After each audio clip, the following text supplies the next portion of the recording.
Welcome to the Velocity Football League podcast. I'm Mike, coach of the Bears. I'm joined here by Mike, coach of the Cowboys, and Sam, coach of the Chiefs, talking about weekly happenings in the Velocity Football League. All right, so we will be leading off with our surprises we're seeing in the league this week. Let's start with you, Mike. What have you been seeing that surprised you so far the week? I think the big one's kind of a easy one. Definitely Tampa Bay coming out swinging. A nice 7-0 stretch. I think they've done a really good job on the defensive side of the ball, but with their offensive side of the ball, just not turning the ball over, I think has really helped them out. They're top 8 in points, but in any other statistic, they're not. They're top 15, or I'm sorry, top 20 in most of those stats. But for the most part, though, they just haven't turned the ball over. Their defense has been winning them games. But I think that's really big for them, and it's really cool to see them kind of step up this year. Yeah, that's great. And what about you, Sam? What have you seen that surprised you so far? My biggest standout is going to be the Houston Texans now. They are second in takeaways in the whole league, and a big part of that is their strong safety, Otha Wilson. He already has 4 touchdowns on the season. Now, though the Texans are 6-1 on the season so far, they have 2 key wins against Tennessee and Indianapolis. So. Tennessee's not doing so hot this year, neither are the Colts, but they have a pretty weak schedule, which is what many are saying is the reason for such a strong start from the Texans. They've had some weak opponents, including the Panthers, the Steelers, and the Saints. So it's a big deal that the Texans are 6-1 on the season, but we're going to have to see more out of them just to make sure that they're the real deal this year. Definitely agree there. I know personally I've been really surprised by the Packers and the NFC North as a whole. I mean, the whole division, we've got 3 teams that have at least 5 wins already. I mean, definitely at least one playoff team coming out of that division. Still have the Vikings in there. They need to keep working. I know they just working over rebuilding that team, but the division as a whole, very surprising to me. Yeah, I need y'all to start losing some games over there. I know you do. I'm not sure it's going to happen, though. The new Green Bay Packers coach knows what he's doing over there.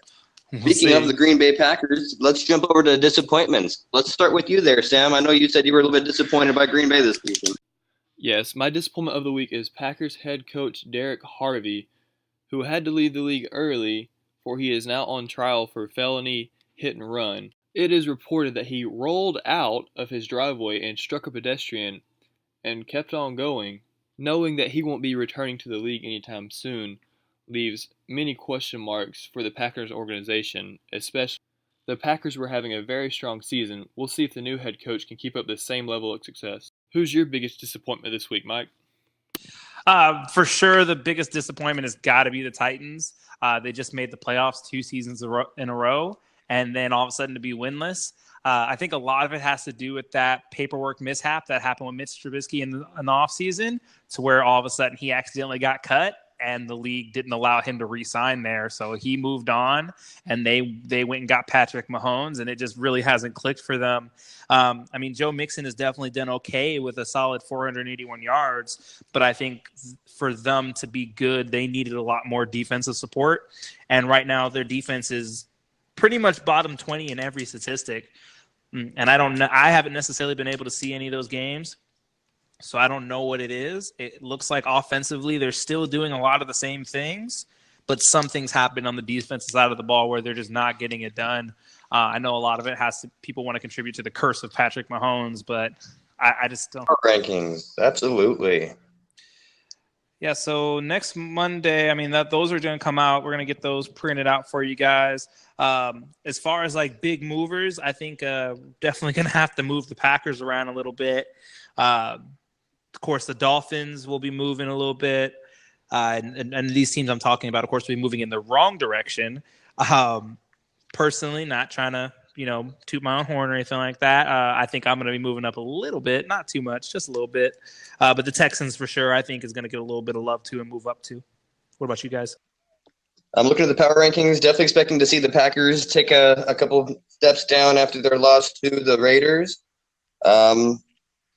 Niners and Cowboys holding steady where they're at.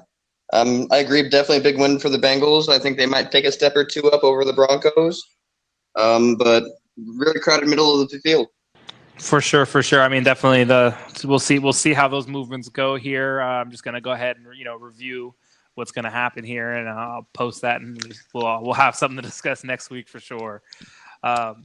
Thank you guys for listening. We appreciate you. Sam, Mike, you guys have any last words? Yes, I'll give a shout out to the Ric Flair, the Defensive Player of the Week for the prior week with his 5 sacks. I think that was super impressive. Want to see more of that coming forward. I don't. Hey, Sam, so any parting words for the listeners here? Yeah, shout out to the Raiders. Get ready for your L next week. Bold statement. Bold statement indeed. So we'll be back here hopefully in about another week or so for the podcast. Again, I'm Mike. We have Mike and Sam with us. And later.